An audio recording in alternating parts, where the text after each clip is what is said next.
오늘부터는 몇 주에 걸쳐서 사사기 말씀을 좀 함께 살펴보려고 합니다. 이번에는 지난번에 여호수아를 살폈던 것처럼 여호수아서 전체를 살폈던 것처럼 그렇게 전체를 살피진 않고요. 나실린인 삼손을 중심으로 해서 말씀을 좀 나누려고 해요. 우선 사사기 전체의 구조를 좀 간단히 살펴보겠습니다.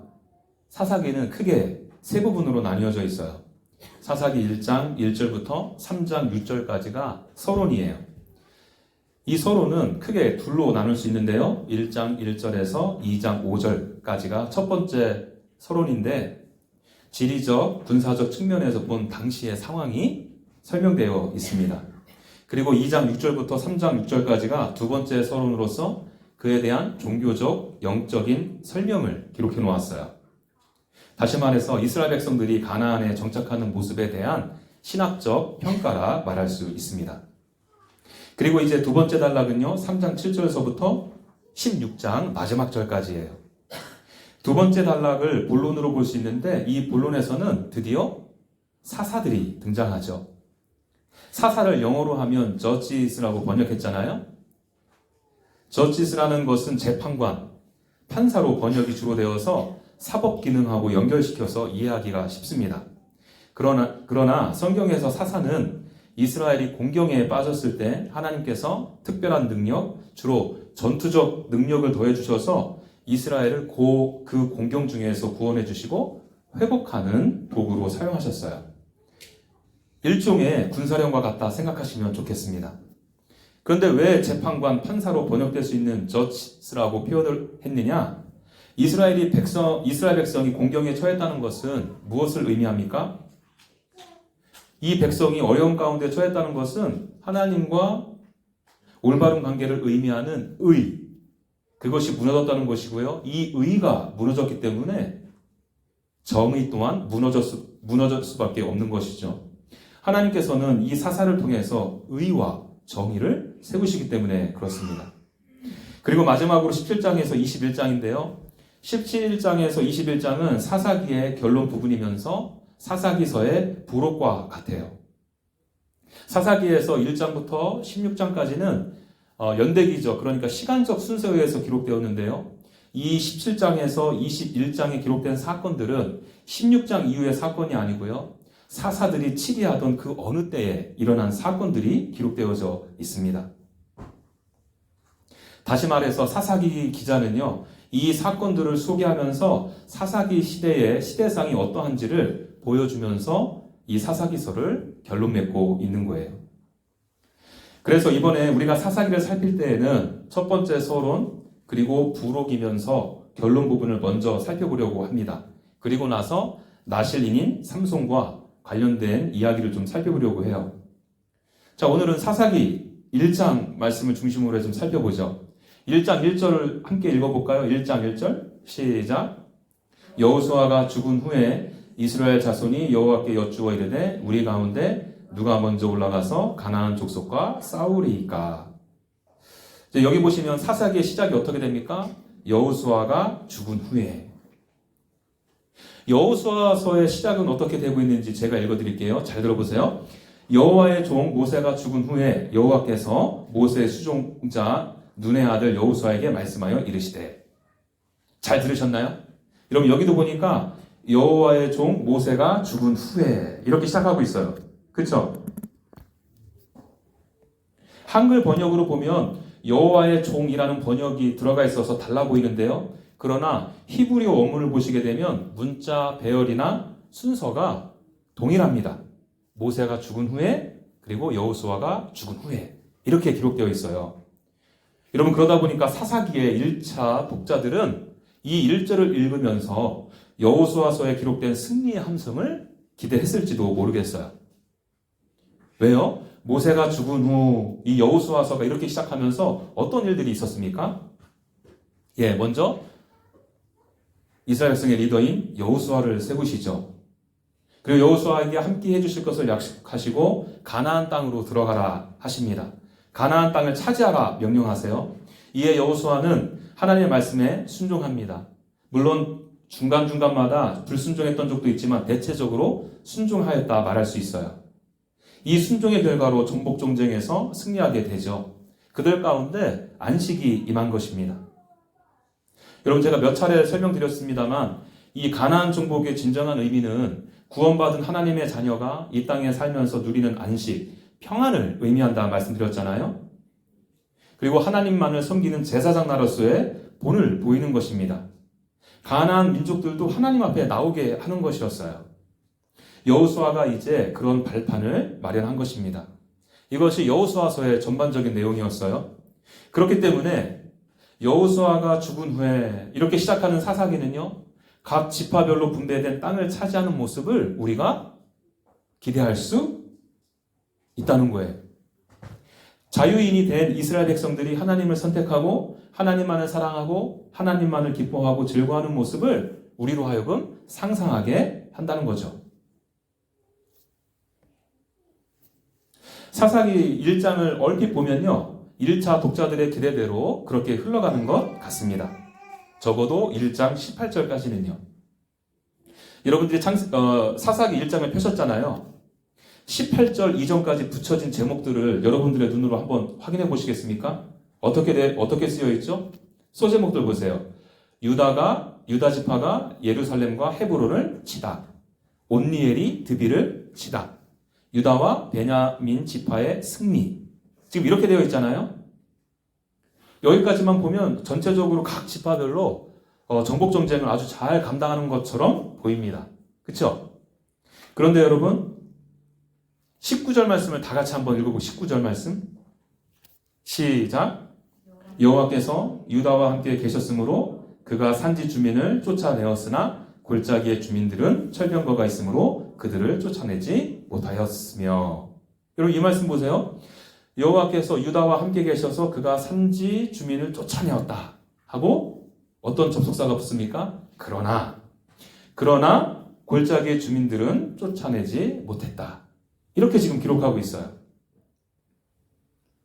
사사기 저자는 의도적으로 이 19절 말씀을 중심으로 해서 가나안 정복전쟁의 분위기가 전환되고 있음을 지금 말해주고 있는 거예요. 하나님께서는 올라가라 하셨는데 이에 제동이 걸려서 제자리 걸음을 하는 모양새가 된 것입니다. 그러다가 제자리 걸음은커녕 아래로 곤두박질 치는 모습을 우리가 확인하게 돼요. 같이 확인해 볼까요? 21절. 베냐민 자손은 예루살렘에 거주하는 여부스 족속을 쫓아내지 못하였으므로 여부스 족속이 베냐민 자손과 예루살렘에 함께 거주했다. 이렇게 말하잖아요. 베냐민 족속이 여부스 족속을 쫓아내지 못했다고 하면서 한 가지를 더 덧붙입니다. 베냐민 자손과 여부스 족속이 뭐 했다고요? 함께 살게 되었대요. 좀 더 아래로 내려가셔서 27절에서 36절까지를 좀 보세요. 여러분들은 눈으로 따라오세요. 제가 설명해 드릴게요.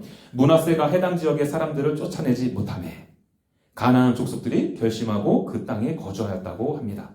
또 29절 에브라임이 쫓아내지 못하매 30절에는 스불론은 쫓아내지 못하였으므로 31절에 아셀이 쫓아내지 못하고 33절에는 납달리가 쫓아내지 못하였다.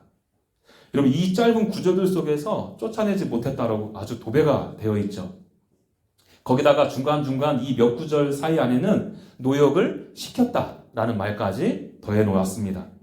그리고 34절을 보시겠습니까? 아모리 족속이 단 자손을 산지로 몰아넣었다. 그럼 이 말씀 잘 보셔야 돼요. 단 자손이 아모리 족속을 산지로 몰아넣은 것이 아니라 아모리 족속이 단 자손을 산지로 몰아넣었다 합니다. 이해되시나요? 그 바람에 마지막 절인 36절은요, 이스라엘의 경계가 아니라 아모리 사람의 경계를 기록하고 있어요. 이 흐름을 우리가 좀 볼 줄 알아야 되는데요. 올라가지 못하고 제자리 걸음하다가 이제는 완전히 내려 꽂는 모습을 보이고 있는 거예요. 이스라엘 백성의 불순종의 정도가 지금 이렇게 내리막길을 걷고 있다는 것입니다. 놀이동산의 바이킹을 떠올려 보세요. 아주 천천히 위로 올라가죠. 가장 높은 곳에 도착하게 되면 아주 짧은 시간 동안 멈추지 않습니까? 그러다가 서서히 내려가면서 가속이 붙고 엄청난 속도로 바닥을 향해서 내리꽂습니다. 이 이스라엘의 영적인 모습이 바로 그와 같다는 거예요. 바이킹은 내려 꽂아서 다시 올라가서 우리에게 즐거움과 기쁨을 주기라도 하죠. 그런데 이들의 이 영적으로 내려 꽂혀진 모습은 사사기 전반적으로 계속해서 보여지고요. 그들을 고통 가운데로 몰아가고 있다는 거예요.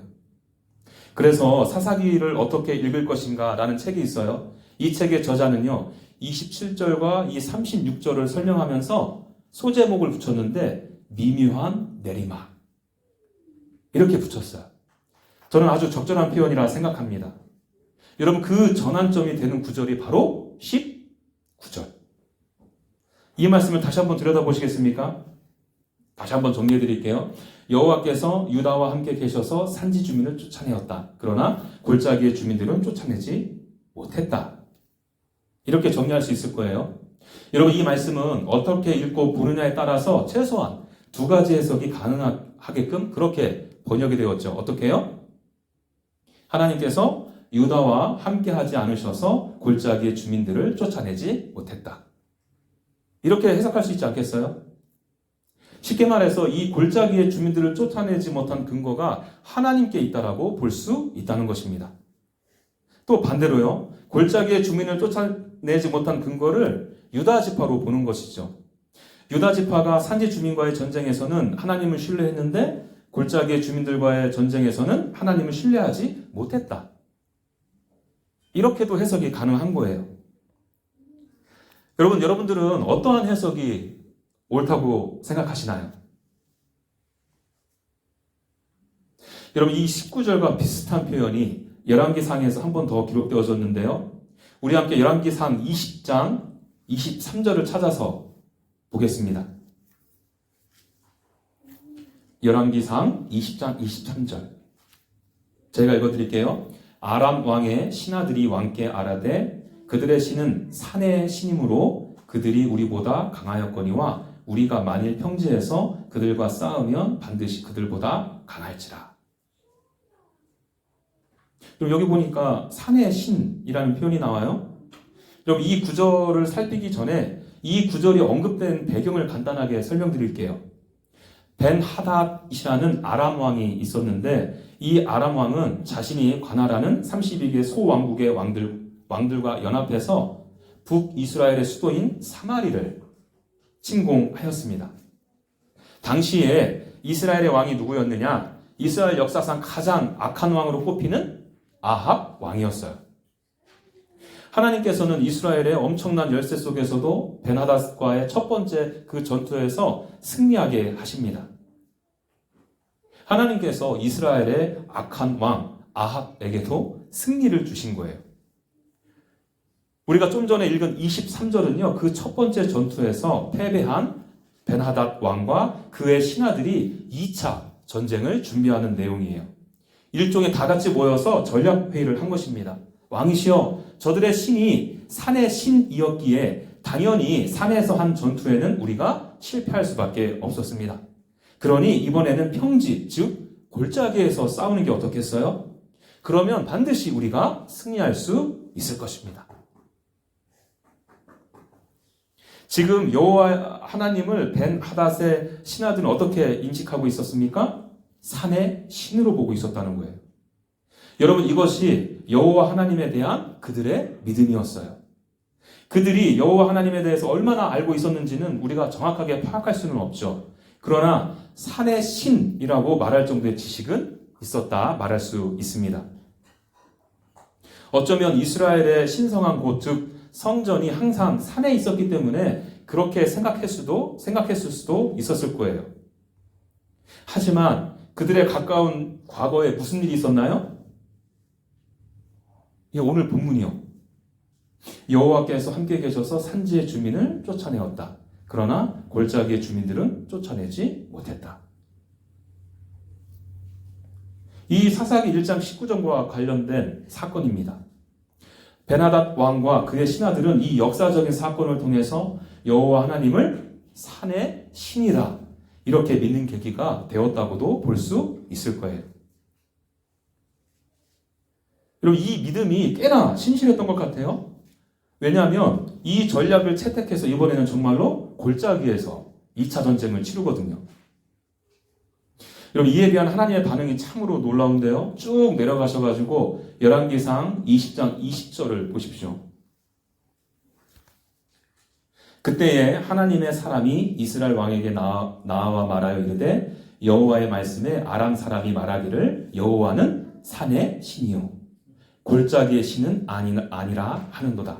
그러므로 내가 이 큰 군대를 다 내게 내 손에 넘기리니 너희는 내가 여호와인 줄 알리라 하셨나이다 하리라. 여기 보시면 하나님께서 내가 이 큰 군대를 다 아합 왕에게 넘기겠다 약속해 주십니다. 그럼 이유는 간단하죠. 벤하닷 왕과 그의 신하들이 여호와 하나님을 어떻게 해요? 산의 신이라고 알고 믿었기 때문이에요. 내가 산의 신이라고? 나에 대해서 오해에도 한참을 했구나. 나는 산과 골짜기뿐만 아니라 온 천하 만물을 통치하고 다스리는 하나님이다. 아람 군대를 아합 왕에게 넘김을 통해서 하나님의 하나님됨을 드러내겠다. 나의 나됨을 선포하겠다. 이렇게 말씀하신 거예요. 여러분, 이 말씀에 근거하면 제가 좀 전에 드렸던 질문에 답이 되죠. 하나님께서는 능력이 부족해서 골짜기의 주민들을 몰아내지 못한 것은 아닌 것 같아요. 그렇죠? 골짜기 주민들을 몰아내지 못한 원인은 하나님께 있지 않고요. 이스라엘 백성들에게 있음을 우리가 알 수 있습니다. 하나님의 부재 때문이 아니라 함께 하시는 하나님의 존재를 이스라엘 백성들이 부인했기 때문이에요. 결국 이스라엘 백성들이 여호와 하나님에 대해서 어떻게 인식하고 있었습니까? 어떤 하나님을 믿고 있느냐? 그 믿음의 문제였다는 거예요. 유다 지파는 여호와 하나님을 산의 신 정도로만 인식하고 믿었던 겁니다. 그리고 그 사건을 간접 경험한 베나닷 신하들도 여호와 하나님을 그렇게 믿게 된 것이고요. 그렇다면 여러분, 무엇이 이 이스라엘 백성들로 하여금 여호와 하나님을 산의 신으로 인식하게 하고 믿게 만들었을까요? 19절 다시 보죠.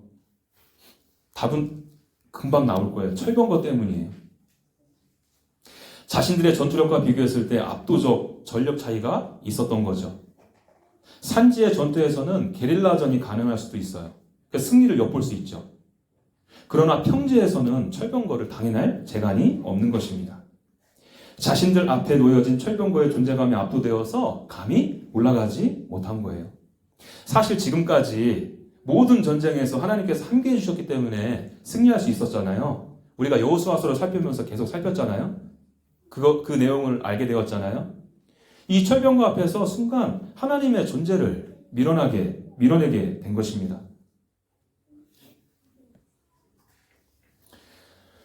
여러분, 우리 함께 생각해 보죠. 이스라엘 백성들이 이 철병거의 존재에 대해서 인식했다는 것이 잘못일까요? 저는 그렇게 생각하지 않아요. 현실을 직시하는 것이 얼마나 중요한데요. 사실 이것은 상식의 문제 아니겠습니까? 그렇지 않아요? 내가 아무리 하나님의 백성이라 해도 극복할 수 없는 것은 극복할 수 없는 문제가 있다는 거예요. 우리는 철병거 때문에 주민을 몰아내지 못한 이스라엘 백성들을 보면서 믿음이 없군, 이렇게 단편적으로 판단하는 경향이 있다는 거죠. 아니, 하나님께서 여호수아를 통해서 그렇게 승리 약속해 주시고 순종하기만 하면 정복할 수 있었잖아. 다 경험하고서 왜 저걸 못하지? 하고 쉽게 생각한다는 거예요. 마치 우리는 하나님 말씀 앞에 순종 잘하고 하나님께서 함께하고 계심을 신뢰하는 것처럼요. 저와 여러분들이 이 철병거 앞에 저 자리에 있었다면 어떻게 하시겠습니까? 가정 안에서 믿음으로 자녀를 양육해야 하는 자리에 있다면요. 내 능력으로 해결할 수 없는 문제가 자녀들 앞에 놓여 있다면요. 손님과 인플로이를 존귀히 여기지 않아야 이익을 볼 수 있는 자리에 있다면요. 정직하게 정부의 텍스 보고해야 하는 자리에 있으시다면요. 직장 안에서 선의의 경쟁을 통해서는 승진할 수 없는 자리에 앉아 계시다면요. 나의 잘못과 부족함, 부끄러움을 인정해야 되는 내 면이 안 서는 자리에 앉아 계시다면요. 철병거라는 문제는 결코 간단히 볼 문제가 아니라는 것이죠. 나의 먹고 사는 문제, 내 미래, 내 이름, 내 인간관계, 내 사회와의 관계가 아주 복잡하게 서로 얽혀있기 때문이에요. 광야 생활을 하던 이스라엘 백성들이 목이 말라서 하나님을 원망했다 하잖아요. 광야도 있고 홍해도 있고 가나안 민족이 이미 자리하고 있는데 정말 가나안으로 들어갈 수 있을까? 여러분, 이들은 기본적으로 아무리 출애굽의 역사를 경험했어도 불확실성한 미래에 대한 염려와 두려움, 걱정이 있었어요.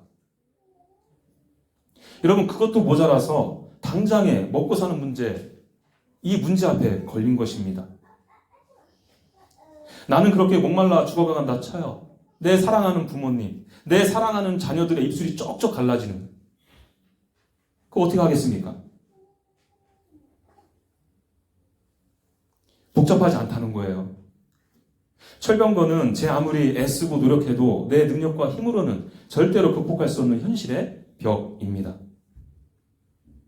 이 문제는요, 내가 새 총을 가지고 군함을 보유한 적과 싸워서 이기겠다는 거예요.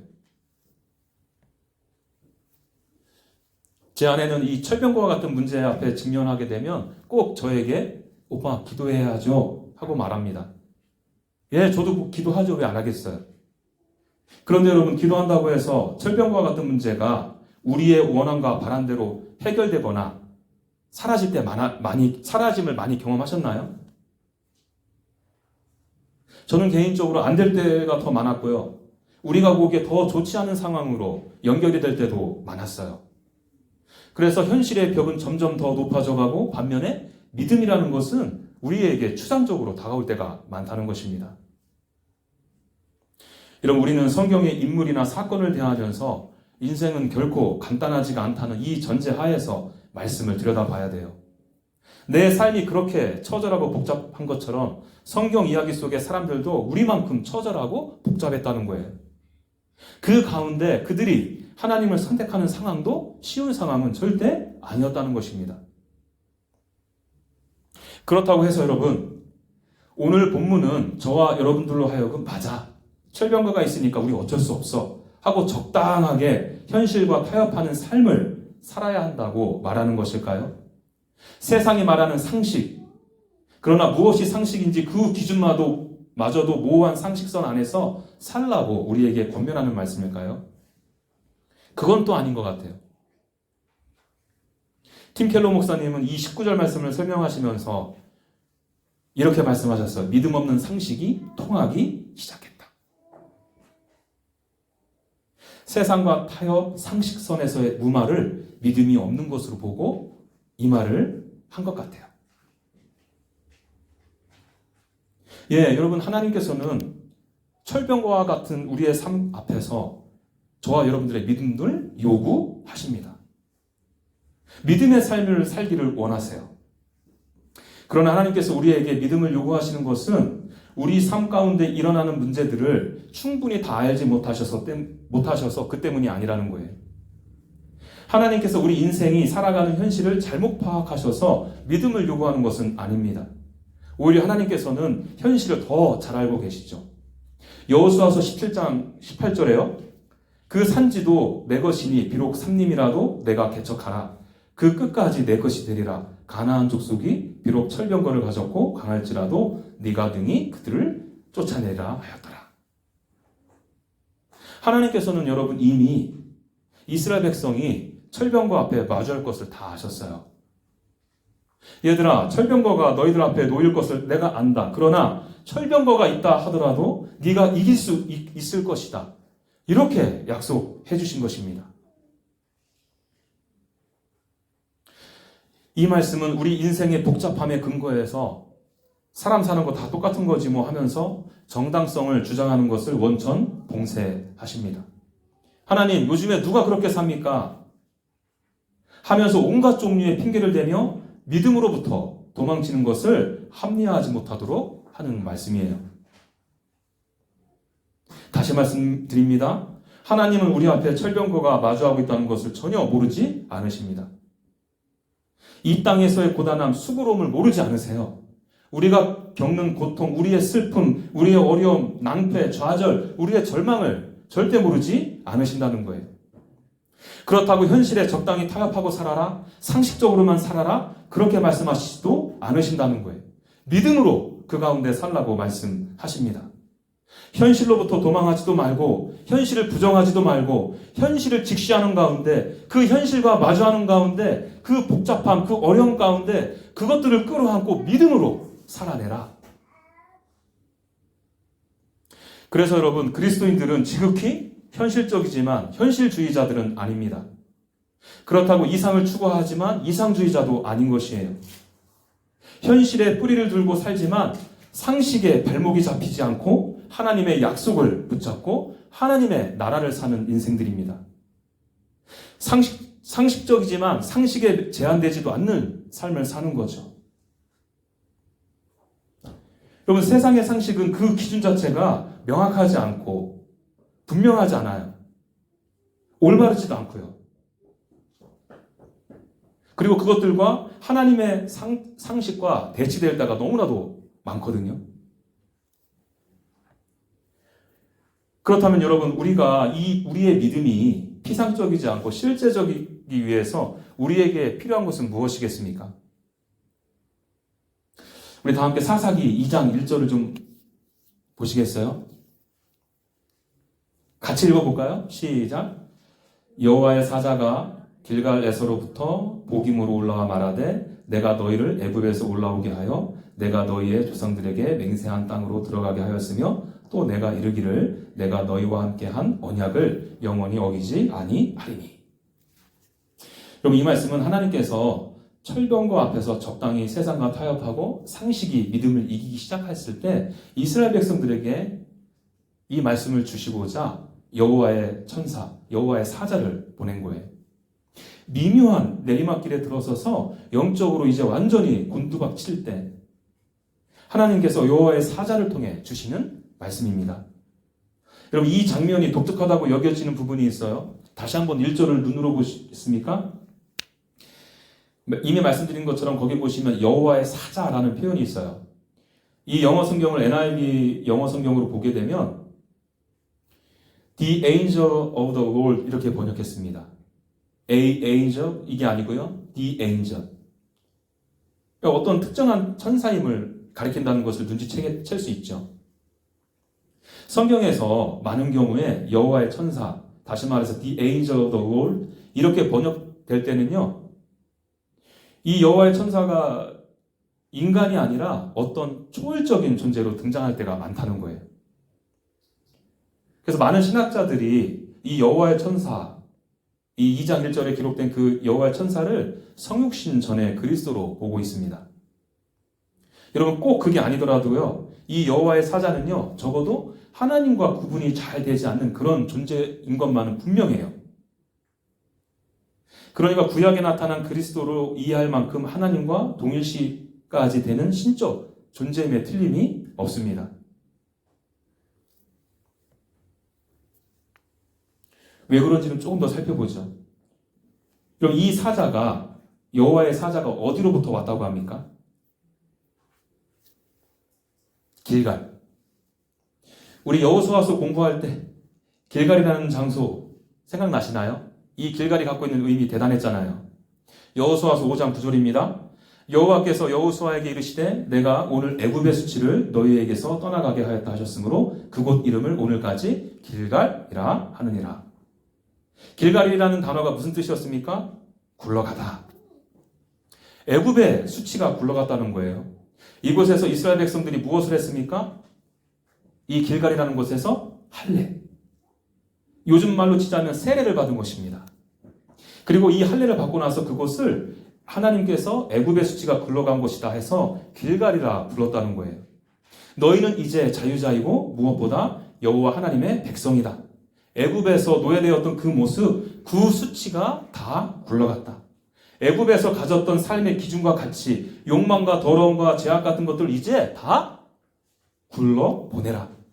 너희 가운데서 없애라. 한 곳이라는 거예요. 그리고 길갈에서 이스라엘 백성들은 뭐 했습니까? 유월절을 지켰습니다. 유월절에 대해서 제가 굳이 설명드리지 않아도 여러분들 잘 아시니까요. 애굽에서의 승리, 하나님의 전적인 구원의 역사를 회상하고 기념하고 또 감사하는 거예요. 그리고 이제 가나안 정복에 나서면서도 이미 하나님께서 승리를 주신 것을 확신케 하는 유월절 지킴이었죠.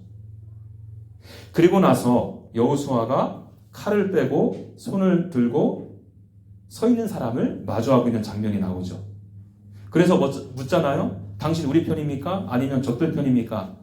그러니까 나는 여호와의 군대 장관으로 지금 왔느니라. 이렇게 대답합니다. 특이한 것이 여러분, 이 여호와의 군대 장관은 여호수아로부터 절을 받아요. 여러분, 절을 했는데 절을 받았다는 것은 그냥 천사가 아니라는 거예요. 천사는 경배의 대상이 아니거든요. 그냥 angel, 그 천사였다면 당연히 그 경배를 거부하고 야, 이러면 안 돼. 하나님께만 경배해야 된다. 절해야 된다. 했을 거예요. 여호수아서에서 나오는 이 절을 받는 군대 장관은요, 신적인 존재가 분명하다는 거예요. 자, 이런 흐름 속에서 사사기 2장 1절은 지금 여호와의 사자가 어디서부터 왔다? 길갈에서부터 왔다. 저는 개인적으로 이 여호와의 사자가 여호수아서 5장에 기록되어진 여호와의 군대 장관이라고 생각해요. 뭐 아니더라도 어쩔 수는 없지만 문맥적으로 그게 더 훨씬 더 설득력이 있기 때문에 그렇습니다. 그리고 이 생각에 동의가 안 되시더라도요, 이것만을 생각해 보세요. 길갈에서 행했던 의식들을 한번 생각해 보십시오. 할례, 유월절. 여러분, 이 사건은 모두 누구를 가리키는 그림자입니까? 예수 그리스도를 가리키는 그림자거든요. 다시 말해서 여러분, 지금 성경은 아주 의도적인 거예요.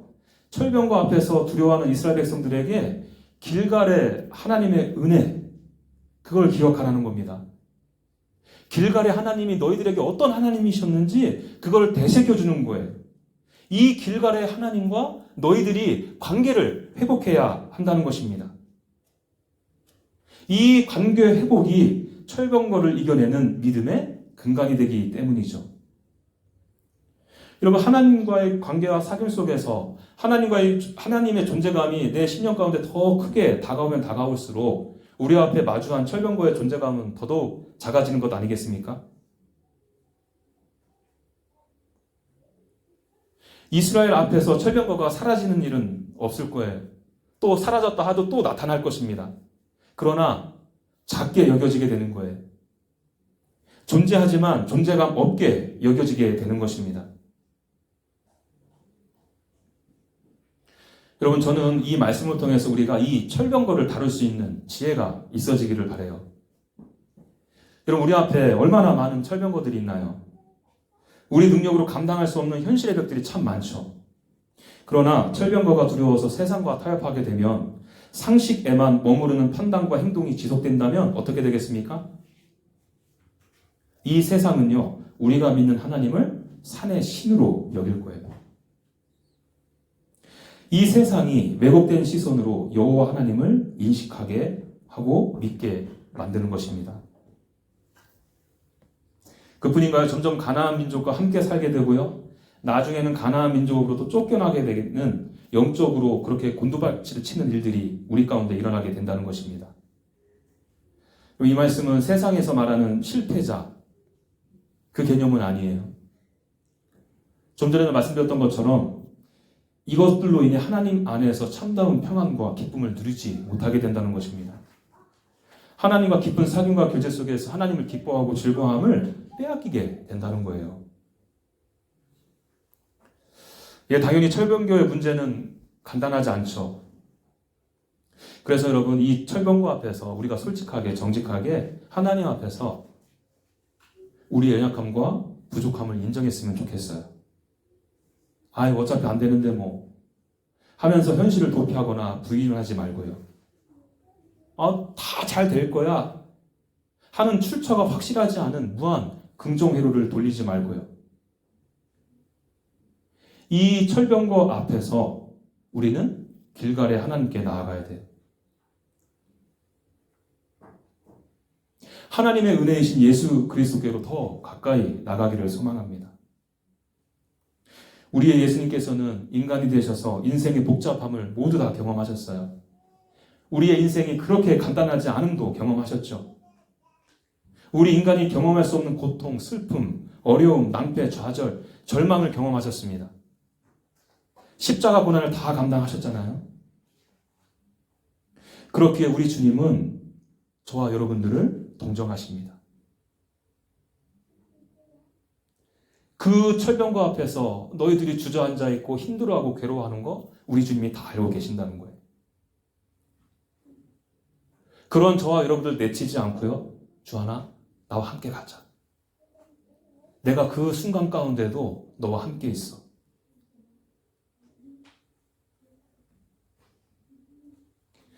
예수님께로 나아가시기 바랍니다. 예수 그리스도 십자가에서 하나님의 사랑을 발견하십시오.